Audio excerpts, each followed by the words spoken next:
Quand la Bible dit marcher par l'esprit, c'est-à-dire prier. Jésus pouvait dire aussi à ses disciples, il dit veillez et priez afin que vous ne tombez pas en tentation. Il dit l'esprit est disposé, la chair est faible. La chair vous fait faire ce qu'elle veut si vous ne priez pas. L'opposé des désirs, des passions de la chair, c'est la prière. Mais la prière sans cesse. C'est pourquoi il a dit veillez et priez. Quand on dit veiller et prier, c'est pas forcément passer des nuits sans dormir. Veiller et prier, ça veut dire prier tout le temps. Ça veut dire veiller sur la prière. Ça veut dire veiller à prier. Ça veut dire soyez tout le temps en prière. Paul le dit littéralement en disant priez sans cesse. Comment est-ce qu'on n'est pas passionné des choses? C'est en étant passionné de Christ. Passionné par quoi? Par le moyen de la prière. Tu es toujours en prière.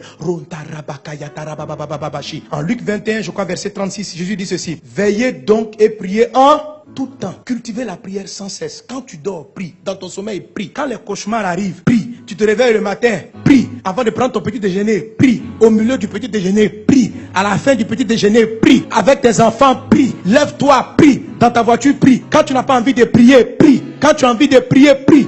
Prie, prie. Alléluia, prie.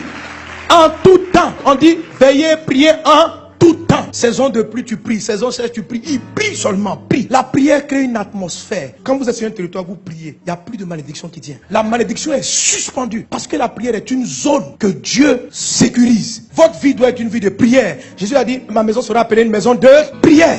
Et qui est la maison de Dieu? C'est ton corps. Qui est la maison de Dieu? C'est l'église. Ça doit être une atmosphère de prière. Vous savez, mes amis, les disciples ont vu Jésus marcher sur la mer. Ils n'ont pas demandé à Jésus, apprends-nous à marcher. Ils ont vu Jésus ressusciter les morts. Ils n'ont jamais dit à Jésus, apprends-nous la résurrection. Ils ont vu Jésus guérir des malades. Ils n'ont jamais dit à Jésus, apprends-nous à guérir les malades. La seule fois, ils ont demandé à Jésus de leur donner un coup. Apprends-nous à prier. Nous, on ne sait pas prier. Apprends-nous à prier. Parce qu'ils avaient compris une chose. Que le secret de la vie surnaturelle de Jésus, ce n'était pas de faire des prodiges. C'était la prière. C'est dans la prière que le ciel se révélait sur la terre. Qu'on sortait de tout ce qui peut être malédiction. Prie en tout temps. Il y a des fois la chair n'a pas envie de prier. Quand elle n'a pas envie de prier, c'est là même qu'il faut prier. Elle veut dormir, puis tu pries. Même dans le sommeil,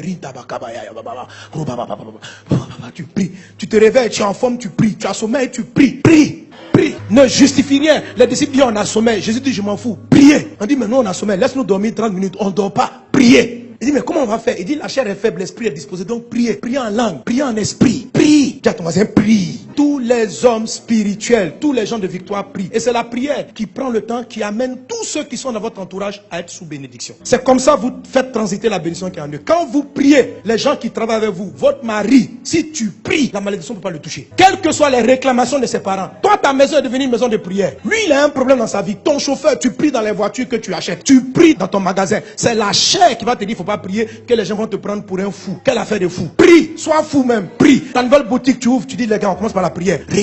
Apprends à tes collègues à prier. Tu vas préserver leur vie. Tu vas préserver leur famille. Ne sois pas un genre entendu, non. Les gens vont penser que tu es un intello, que tu es un intello, tu as fait de grandes études. Comment tu crois en des choses comme ça? Les gens qui te parlent sont les diaboliques. Eux, ils vont faire des incantations avant d'arriver dans ton lieu de travail. Et puis toi, tu es prié, ils veulent te donner un complexe de il faut te jouer un homme comme eux. Tu n'es pas comme eux. Toi, tu appartiens à Dieu. Eux, ils appartiennent au diable. Ils vont faire les incantations, ils arrivent au travail. Quand tu les vois comme ça, ils sont calmes. Tu crois qu'ils méditent. Ils appellent le diable dans la boîte. Appelle le Seigneur. Tout ce qui t'appartient. Et même si tu es un employé, ce n'est pas ton entreprise. Le Saint-Esprit est supérieur à tous les démons. Tu arrives, tu vas paralyser la malédiction qui est sur la société. Tu vas paralyser. Tu vas changer la tendance des choses. Créer l'atmosphère de prière. La prière est une communication avec Dieu. La prière est le câble qui vous connecte au ciel. Alléluia. C'est un câble. Il faut savoir adresser la prière. Écoutez mon message sur 7 étapes pour une vie de prière de victoire. J'explique tout. La prière permet aux anges de monter et de descendre. La prière fait descendre le ciel sur la terre. La prière suspend toute malédiction dans un environnement donné. Amen. Si tu pries que tu vois la malédiction frappe encore, augmente ta prière, augmente seulement. À un moment donné, elle va renverser la situation. Si une maladie persiste dans ton corps, prie,